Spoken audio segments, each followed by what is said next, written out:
Um, Good morning, everybody. My name's Steve Willoughby, and I've been a teacher for about 20, oh goodness gracious, about 40 odd years. And I've been a researcher at the same time, actually. And I've enjoyed researching what's happening when you're working as a teacher because you get some soundings of whether things work well or they don't. So I've been a researcher for quite some time. What I'm going to look at today is a piece of a book that Pamela Dunkley and myself did, based about teaching assistants, and particularly we call it the giving voice to the teaching assistant dilemma, because what we were finding is that teaching assistants had there were major problems, both national and local, about their effectiveness. And it doesn't mean to say that it was the school's problem or it was the TA's problem, but there were issues to be resolved. And certainly over the last 25 years. Okay, I want to say before I move to the first slide, the second slide, I should say, that we are looking at, when we define teaching assistants, what we mean is that people, that TAs, they work in this case in schools with students. What I am not, what I the basic problem difference is that there are qualified teachers and those who are not, and I'm not the only one doing it this way. You will find that people like Webster et al. 2016, and others, that that we use the term teaching assistant because it is very, very difficult. For example, I found people like Noble, 2020, had found 40 odd names for teaching assistants. We don't use. We decided that Pam and I, we use the term teaching assistant for everybody who are not who are not qualified teachers. Okay, can we move to the next slide? Okay, basically what I'm going to do this morning, I'm not going to try and go through 13 slides. I'm going to use about 5. What I'm going to do is, as I was saying just now, the background about TAs. Then I'm going to look at the way that we did the research, but not for very long. But my main purpose really here at the end would be looking at the problems, and we found 6 major problems about TA development, and the main thing that we want to make very clear about this, that what we were trying to do, we were trying to get the voice of the teaching assistant. There is some really, really good work that's been done by Blatchford et al. 2011, on teaching assistants, teaching assistant impact. Now, that is really good, and it looks at the leadership side. However, what we found was there's very limited amount of work about the views of TAs themselves.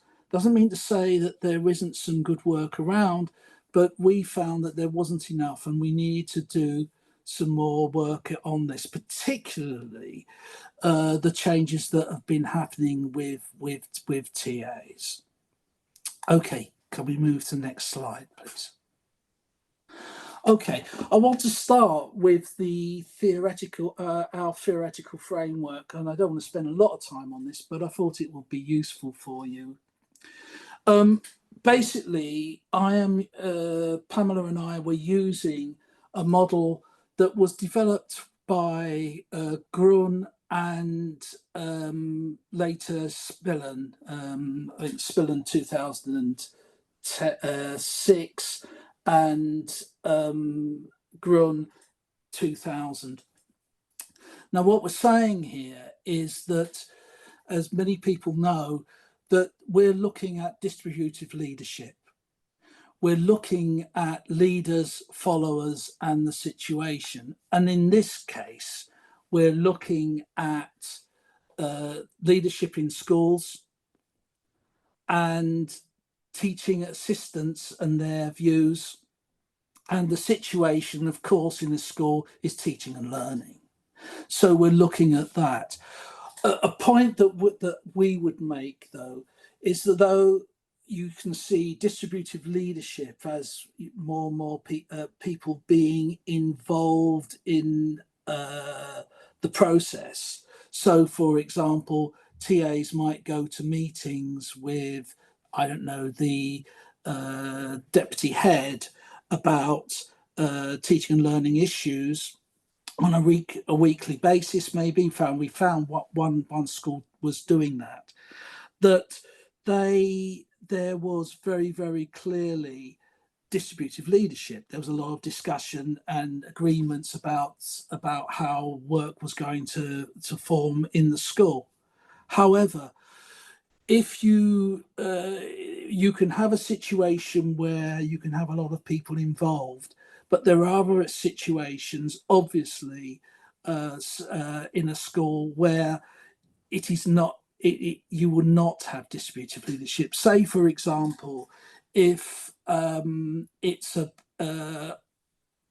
winter and everything's cold, the boilers wouldn't work, the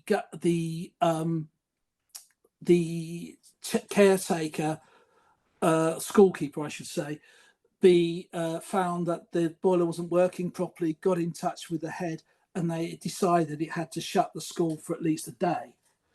So that happened to happen immediately.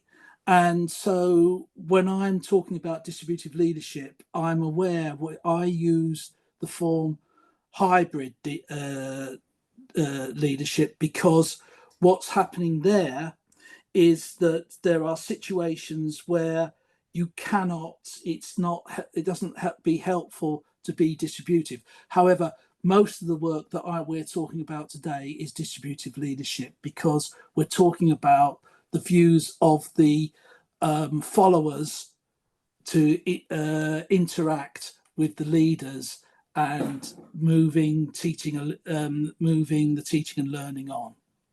Thank you. Can we move on? Okay, the research, the way that we're doing the research was basically that there was a degree of quantitative data. So, for example, there were data,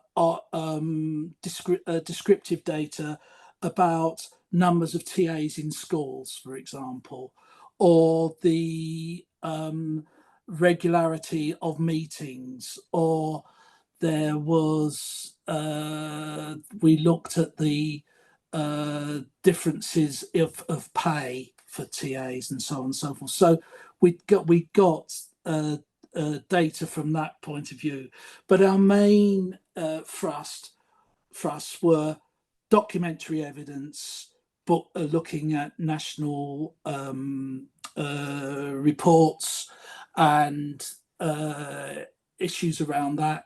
But mainly we used interviews because we wanted more detailed views on TAs. Of course, what I would say, it wouldn't be, we did not have the money to have a number of schools, and we had to choose, say, at the end of the day, we had about 5 schools with the research.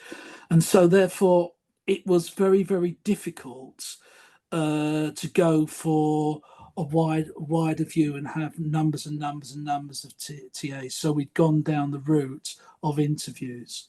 It means that we got a lot of detail there.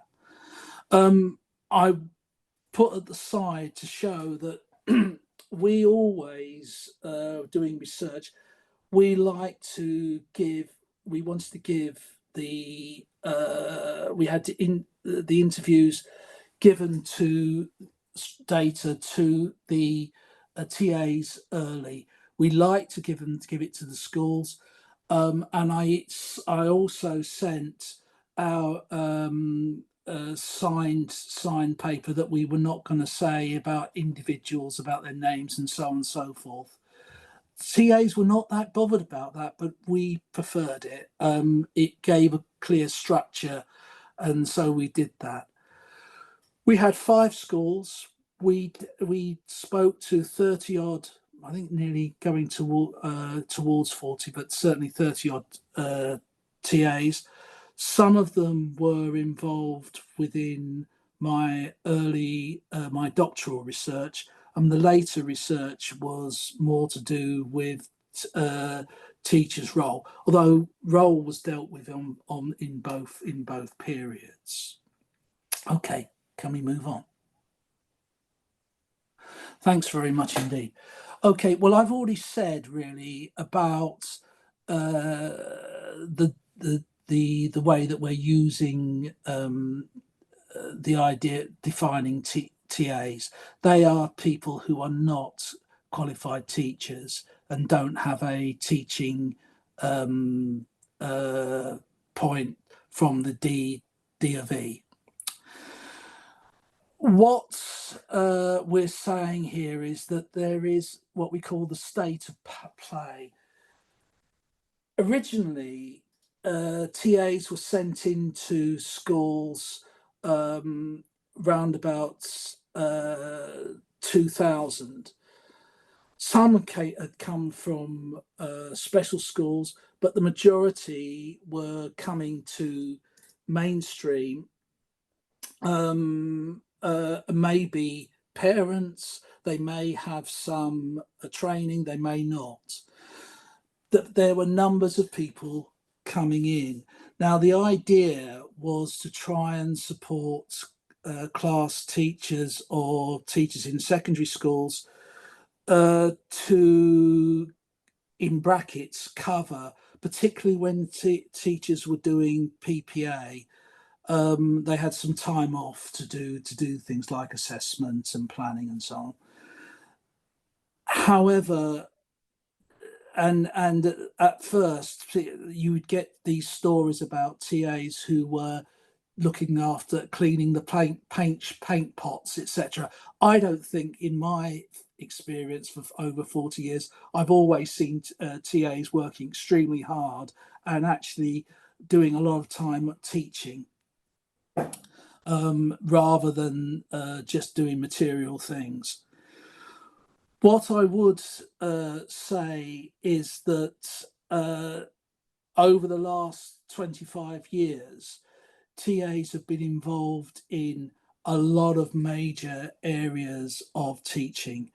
So, for example, in special educational needs and disabilities, they may be doing supporting children who are English as a second language. They may be doing things that were pushing students. However, many that we saw were really working in special educational needs or covering classes, actually, more recently anyway. The last point I'd like to make here is that teaching assistants, we have a situation where you can have at least 3 types of teaching assistant. One, they might what we call learning support assistants.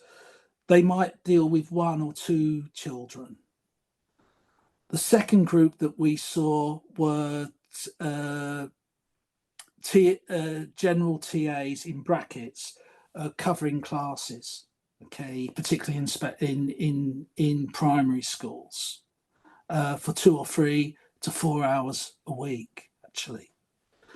And finally, there are TAs who are higher level teaching assistants.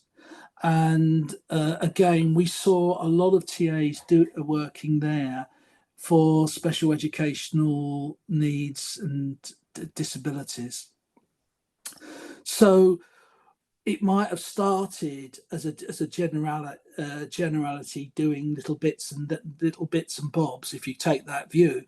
But to be honest with you, I think that there have been teaching assistants support right the way back to 2000, but certainly now. It's their work is very complex. It can be quite complex. They may be doing a individual teacher support in the morning. In the afternoon, it might be a group, or it might be covering a class. Okay, so there's been real change here. Okay, can we move on? Okay, what I want to do now is to look at what I would say the 6 problems and possible solutions, and this is the main part that I'm going to try and summarize. Okay, I'm not going to start with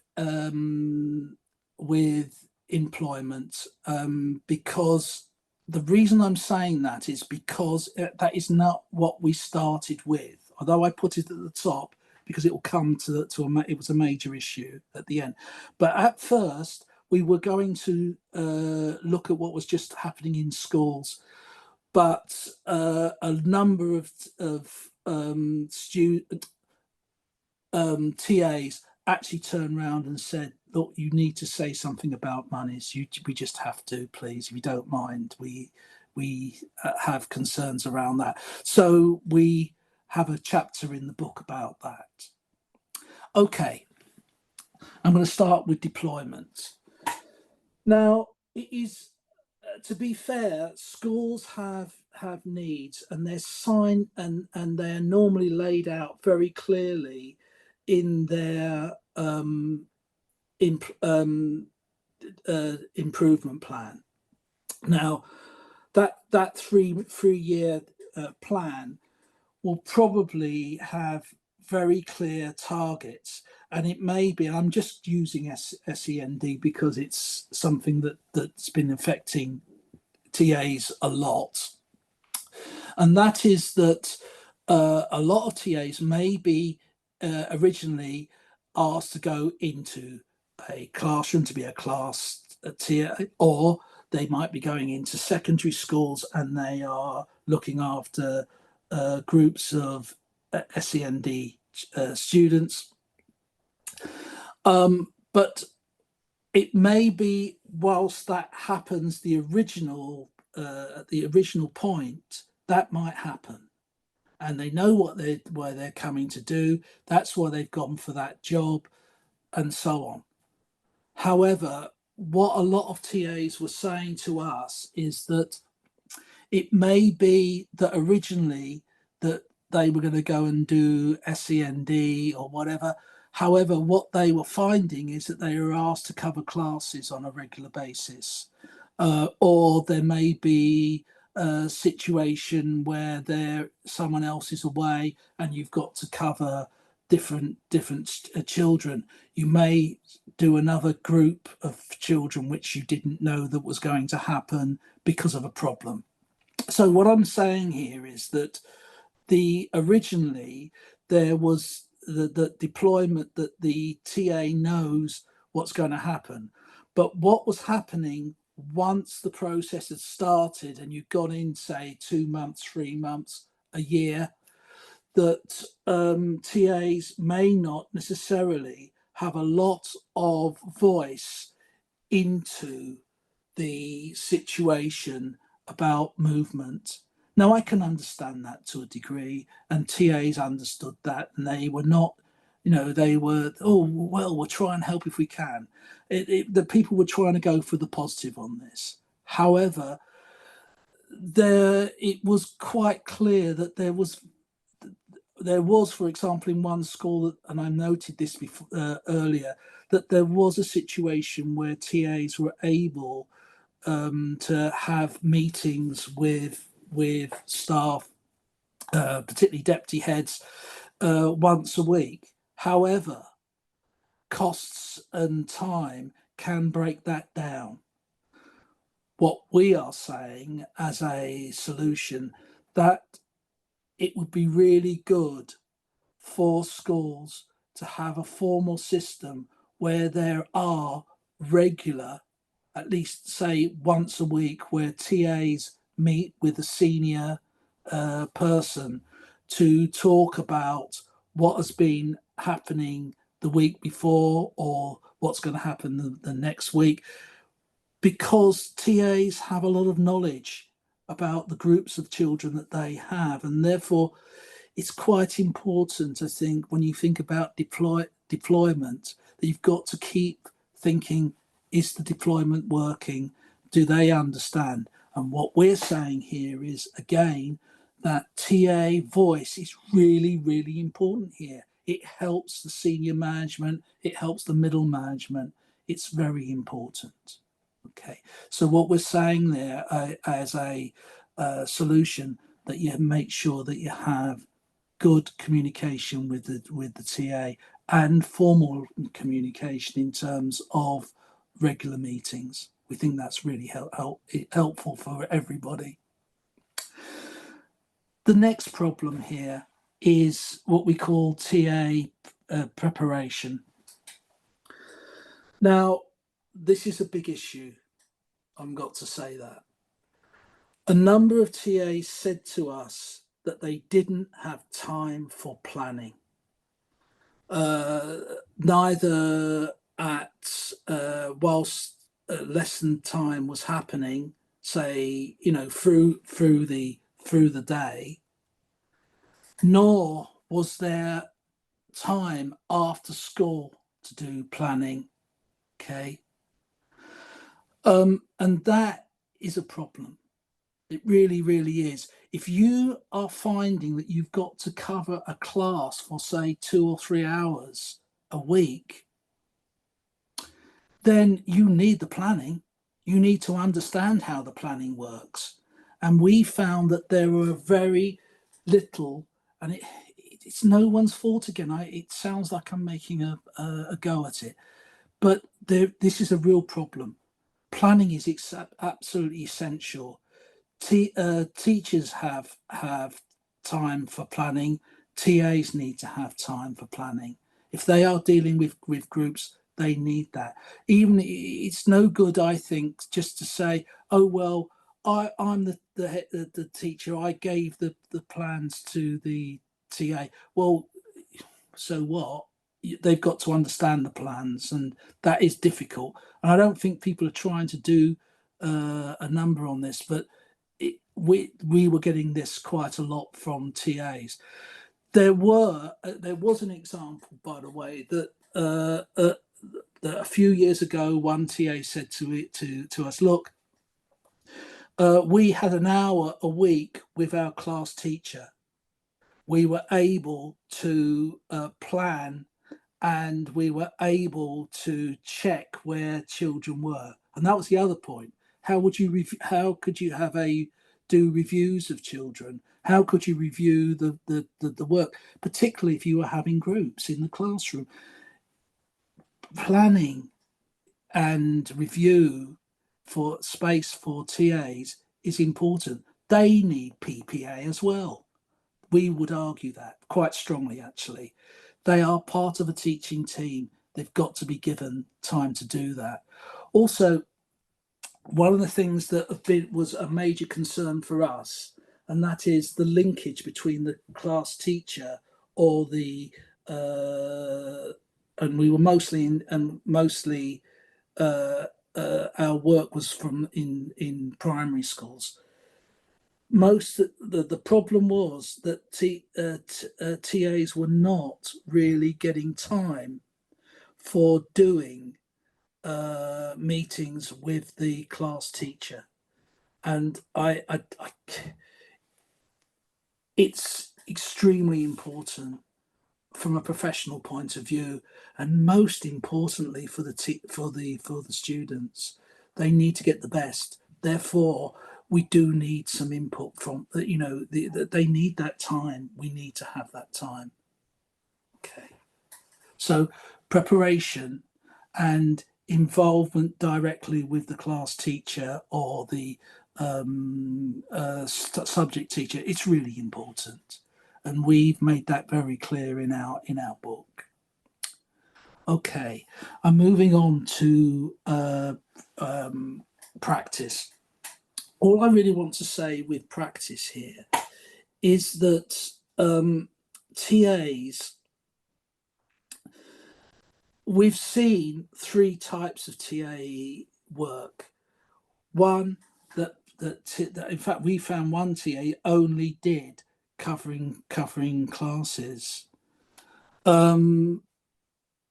Another sets of TAs, we could see that they were working with groups, and finally, as we said, individuals. The again, there needs to be space to, if whilst things are working, that it can it's fine, but if something happens in the classroom and there's an issue, then that needs to be resolved fairly quickly, certainly just after the end of a lesson. And I'm not saying about problems like pastoral problems. I'm really just saying, oh, this maths format doesn't work very well. Well, you need to deal with it fairly quickly, because otherwise you can find everyone's wasting a lot of time. But the major point that I would make here is that a number of TAs are doing whole class work. They need a lot of support, both before, afterwards, and whilst it's happening, if that's going to happen on a regular basis. Okay. Right. I will now go up to CPD. Continued professional development. Now, what we found was that there were some TAs who were full-time, would go to say the one day inset things, and sometimes that was planned well, other times it wasn't. Some TAs don't go to those because they're not time to go to the school on those days, because they're not all full-time. Also, we found TAs, there was a lot of general CPD, say for example health and safety for teachers in the evenings, perhaps they don't go to, and we found that a number of TAs were not going to evening insets. They weren't paid for it, so they, if they went, and there were examples where they did go, but they were saying, but if I were as a teacher, I always would have expected, if I go to insets, evening insets, then I should be paid, and that was an issue that was mentioned. It was quite clear that inset, there was, for example, inset for TAs a few years ago in certain boroughs, and places where they would pay for inset for TAs to go from level 1 to level 3 for their development in terms of TA. However, it's not so much happening now, and in fact, certain TAs were paying for their own CPD, and that is a worry, because I can understand that can happen, but I do think that the government need to really think about this, because CPD is important for all. So they need to, if a teacher is going to be paid, so a TA should be paid. Their teaching, they should be given that. I think the other an example that has been quite interesting, and that is that one TA decided to become a teacher and paid for themselves to have a degree to do that, but she was waiting for a support to actually to do the section when you're teaching children in a classroom, and that was worrying. I think the bottom line really is this, that the government really need to be doing something about sorting out CPD for teaching assistants. This takes us to the thing about career. There isn't a career for TAs. This is a worry, because if you think about it, you need to have a career structure to keep TAs wanting to stay. Now, there are some that love what they're doing and all the rest of it, and that's great. But I would say that anybody who has a really important job, which I certainly do feel that TAs are, they ought to have a career structure. And this comes back to government requirements, really. This needs to be looked at seriously. I know that between 2000 and 2010, there was some work done on that.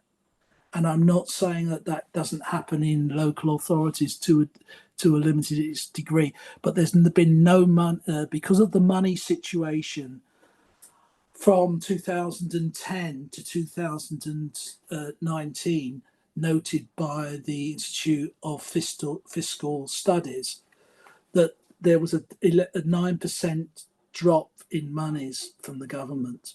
And that means that, the possibility of TA support was less likely. And so we want to make it very, very clear that there needs to be a reasonable career structure for TAs. Really, it's important. It would make sense. Okay, I'm going to look at the last one, and that's employment. I want to say two things about this. One, about conditions, and two, about pay. Now, we did not originally were going to look into this so much. We thought it was going to just be a sideline, but TAs did not feel that. They were quite strong about this. So I want to say something about this. Conditions. A major concern from governments has been that the teaching qualified teachers have a situation where they have a structure, whether it's always agreed or not through the unions, they would sort out them. They would deal with conditions and pay at a national level, and we are saying that teaching assistants need to have the same, and certainly they ought to have conditions the same as teachers, because, and it should come from the government. You want a clear structure that all the TA staff feel that there's that within in brackets safe, and they can check and they can go through their unions and say, look, this is the national requirement, and we ought to. These are the conditions, and these are national conditions. This is not happening at the moment at all. There's differences between schools, there's differences between authorities, etc., etc. And we're talking about people that do a lot of teaching, and they cover classes, and this is, to me, it's an absolute essential. And we've been pushing about this in our book, that you need to have a situation whereby there are national conditions, and everyone knows where they are. They can see what's going on, and hopefully the unions will be clearer about have a view as well. At the moment, there's a mixed message at the moment. Doesn't mean to say that I want to moan at unions. That's not fair, but it is important to push on this matter, because I know that Unison, for example, tried to push in 2016 about trying to have a clearer structure within schools, but we're still the government didn't come back, not as far as I could see. Okay, I want to finally talk about pay. Now, this is a real problem, and it's major, actually.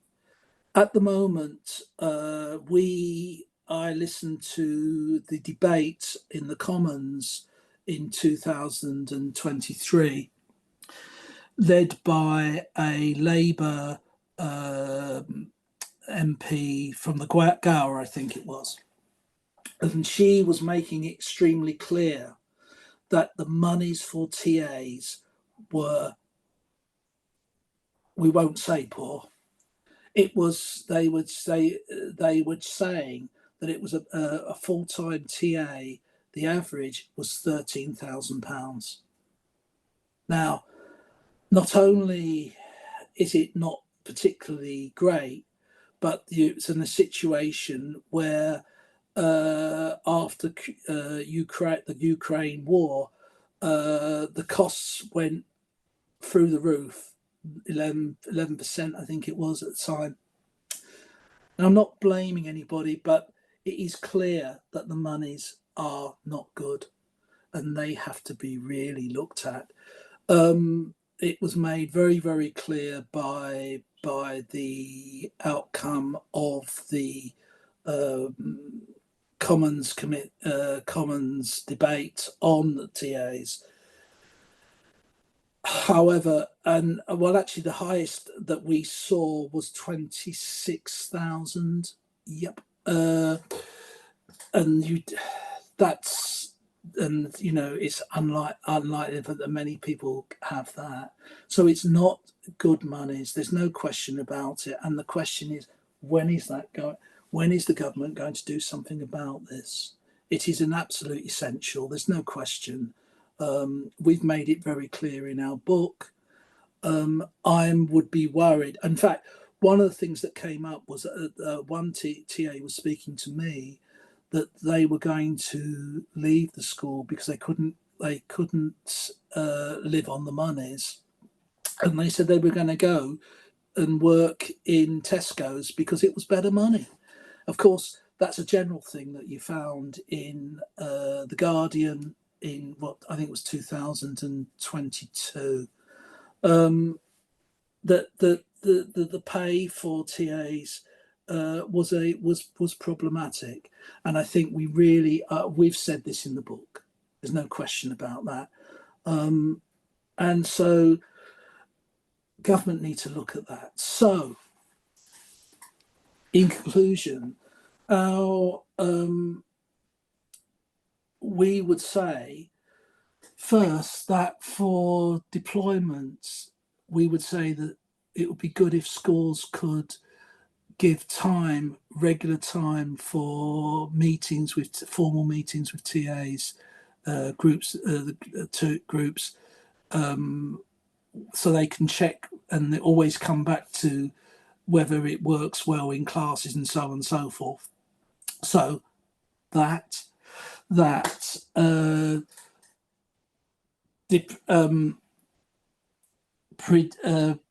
the things about planning and review and working with the class teacher or the specialist teacher, it'd be really good to make sure that there was time to do that. It might cost a bit of money, but it'd be better in the long term, because it means that things will be working well, and it'd be things, and the level of quality would be higher. That we are aware of within the practice situation. TAs have got a range of things that they've got to do, and they need support all the way through. It's absolutely essential. Two-way too for teachers and TAs. That there might be knowledge that the TA has about individual students that the teacher needs. So they need to have time for that. Okay, I've said again that so there needs to be stronger support there. In terms of CPD, we're saying that again, that there needs to be clear CPD for TAs ongoing, and that if it requires monies for that, then monies have to come and happen, because without CPD, it means that TAs don't know what they're doing, and no one should be put in that position. It really shouldn't be. And we noticed that there was very little. So what we're saying is schools and local authorities and nationally, they really must look at that, particularly the government, because if they have a steer, it means that things will be picked up. I certainly wouldn't blame schools about this. As I said, the funding for MUP funding has been a problem. And I've said about career, we've said, you need that the government really need to think about looking at careers for TAs. And finally, everyone needs to look at the conditions and pay for TAs, particularly through the unions, through government, locally, and pushing from schools, because a problem has been getting teachers and TAs into schools and keeping them there. So this is a major problem for all. Okay, so I hope that's been helpful. I've been going on far too long, so I'm going to stop there and ask people for their questions. Thank you.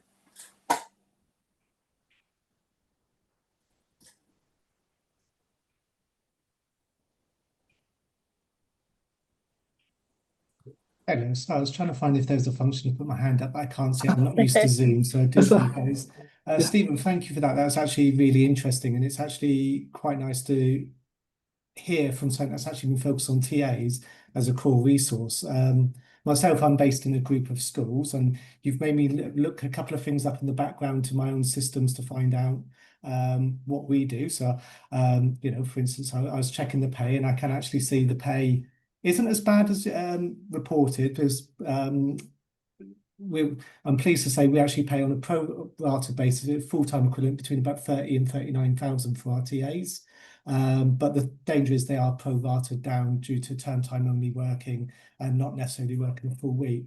And there's some really interesting elements that you've highlighted there about the terms and conditions of support for teaching assistants. But your comments there actually reflect, in my view, a broader difficulty within schools across the whole support staff range. Technically, I'm support staff. I may be a chief financial and risk officer, but I'm actually support staff. And we're talking about everyone from your receptionist to your midday assistant in there.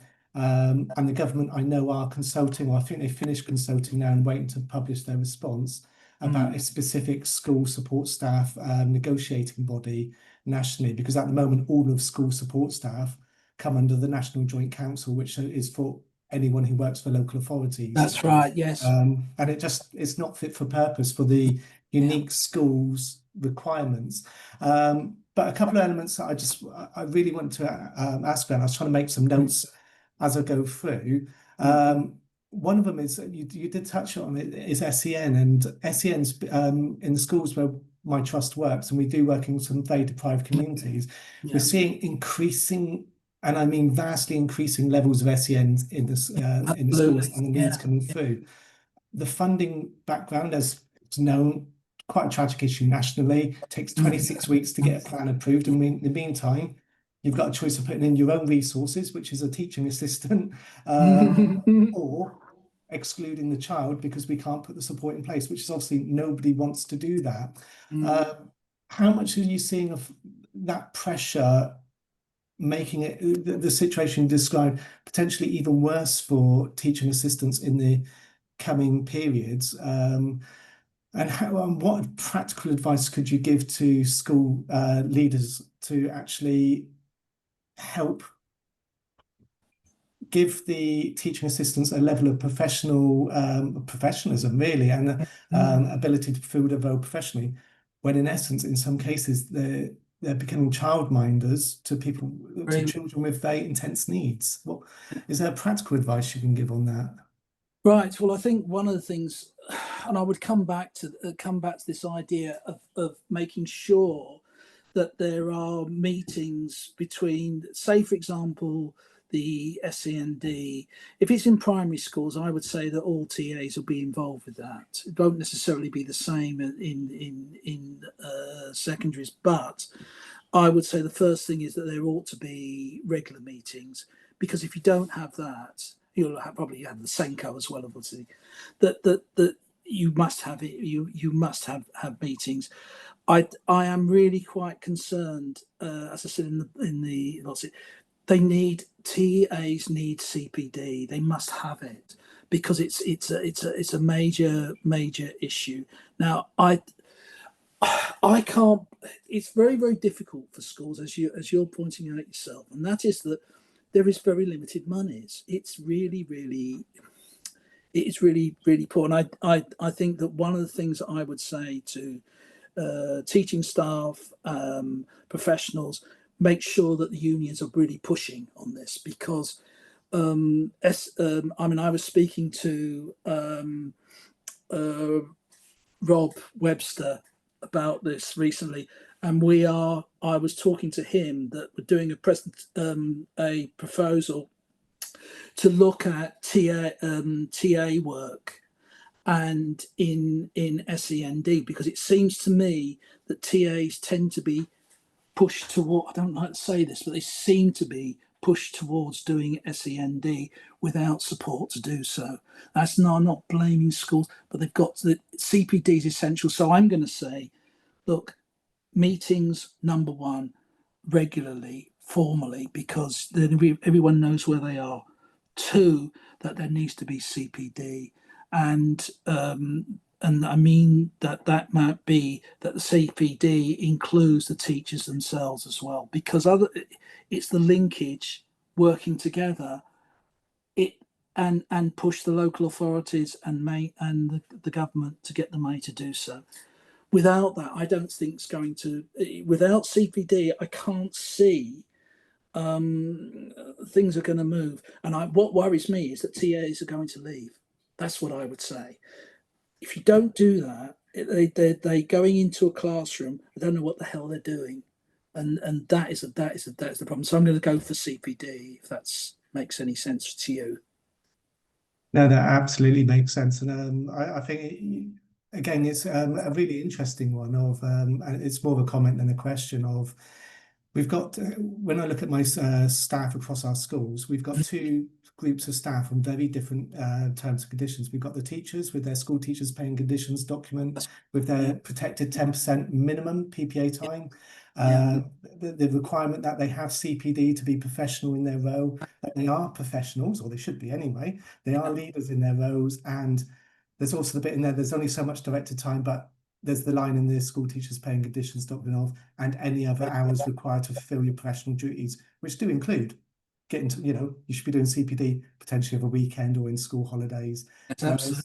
Support staff, again, they're pretty much hourly paid employees to a degree. That's right. Pay scale they are. And there's a lack of sympathy, I think, from school leaders in some cases, because they have those terms and conditions and grew up in their career with them. They don't appreciate that the TAs and other support staff don't have Absolutely. that time, don't have that CPD requirement, and are just hourly paid. They Yes, only get 70% of their salary because they only work term time. yeah, exactly. That's what we were really finding. I mean, I didn't start with looking at the monies. You don't even think so. For no, let's look at the role. All the TAs were saying, we can't live with this. We can't. We're not going to stay because we couldn't. I mean, I'm really glad that you told me about the fun that they were getting, because I wasn't seeing that at all. But I take your.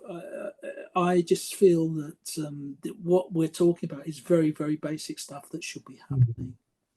Yeah.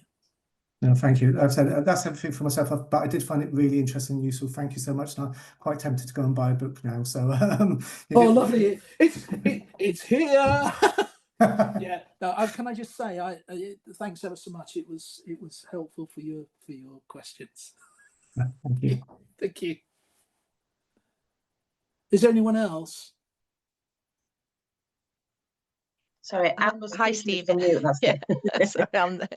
Hi Stephen. Thank you for that. It was really interesting. I had a couple of questions, quite simple, really. One was around unqualified teachers. So, did your definition of TAs include unqualified teachers? How do schools differentiate between a TA and an unqualified teacher? Right. Okay. Right. Well, I'm going to say it's not my. I want to make it very clear. Although I decide to use that, Pamela and I, we if you have your 3-year degree, your 1-year CPD certificate, or you've done the 4-year course the other way around, then you get your D of E number. Then you could do your time in early time in the school, so that they agree that you're doing okay, blah blah blah. And it could be up to a year or so it could be 5 years. That is a qualified teacher. Now, I'm sorry to say, I've seen, working within the schools that I've been in, I've had certain TAs who are, as far as I'm concerned, qualified teachers. They know the kids very well. They know their subjects. They are very good teaching. They can run a classroom. They can work in groups. They've been around, been working for, say, 30 odd years. In fact, there's a few in the book. What I'm saying is that whilst that is so, I have to follow a line, certainly for research, that if you're not qualified, you're not qualified. Schools one school may say, well, I'm going to give you more money. Another school won't. It's unclear. It's and this is the discretionary. problem. This is what I'm saying. Yeah. Yeah, it is. Is that okay? And the other point is that I used the work by Blatchford et al. 2011, and Webster 2021 and 16. So I'm just trying to think. Basically, there was no doubt that we use the term TA if you're not qualified, because it's the only way you can do it. It's not clear. Okay, and I saw, as I said, I saw 40 odd different names for a TA. So it's very, very difficult. Yeah. So it will depend on a school, and that's what you've got, and that's what I would like to stop. Yeah. we want a structure, and you want a career structure for TA. So the example that you showed, where someone is pretty good as a TA. And I think I said to you, one of them that I found had done the degree, done the year, but they weren't given time to do that last 6 months. They were still unqualified because they hadn't completed. They hadn't been signed off by the DFE. And if you haven't got the sign off, that's it.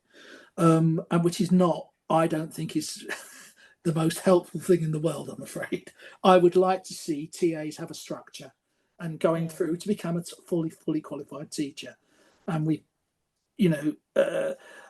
I would say that, and particularly because I'm looking at some work that I want to do with SEND and TAs, that you need to have a structure. So, and that's what I would say about that. Right. My other question was, you mentioned that some of the TAs had been paying for their own CPD, Yes. particularly things like courses that took them from level 1 to level 3. Yes. And I was just thinking, I wonder if there's a sort of national assumption that adults, so post 19, Yes. if you want further education, you have to pay for your own. Yeah. The same as everybody has to pay for their degree. Yeah. However, I'm not sure myself now where we stand with any funding for that, whether or not you can access an educational loan. Mm. And I just thought, I'm wondering if it's part of the bigger move towards you pay for your own development. I could go down that. Well, I must tell you, I remember many years ago, I did an MA and it was paid by the school. I was doing SEND and I mean, it was a long time ago. And I was doing it in a special school. So I was a senior there maybe, but I was paid by the school. Now, it might have been Borough actually at the time. But the point is that I was paid for this. Now, I can understand to a degree that if you are doing a first degree, you will pay for the course these days. Of course, when I did my first degree, I got a grant, thanks. So that was difficult in its own way. Now, what I'm saying is that when you're going to the situation about CPD development, if you are a class teacher and the schools said that, oh, you've got to go and do this, well, then the school can pay for it then, because I wouldn't do it otherwise. I would be absolutely frank about it. It wouldn't be right. We've always had a situation for teachers that they're asked to go on a course, and therefore might be maths, it might be something. Normally, up until recently, as far as I'm concerned, it was paid because someone else is starting to make a requirement. Well, if you make a requirement, I'd be going to the uni if I had. Oh, see, so these are TAs that have been told they need to do the course, and then they're paying for it. Yeah, I mean, what I'm saying, what I'm saying is that schools won't necessarily say to people to staff, you don't have to have you don't have to do any of this. Well, it's all very well, but the point is this: if you want a TA to work with special educational needs or English as a second language or a particular subject, well, you want them, particularly say for example, you've got a TA who's in year 2, and all of a sudden he's asked, can you go to year 4, and we really want you to help with the maths because teacher, we think that we need to push. Well, if you don't know much about the maths program, you need to have CPD on that. You need it, and it's the school's requirement. They want this change. They've really and truly, they've got to pay for this. It's professional development, on the one hand, going to do a degree because you want to do a degree, that's one thing. Doing a professional piece of work and being asked to do so, then I think that it should be that the schools should be paying the schools, or the local authority, or or nationally. There should be a structure where you don't pay for that. I mean, there are certain things that I didn't want to do, and it wasn't there. So that's my view about that.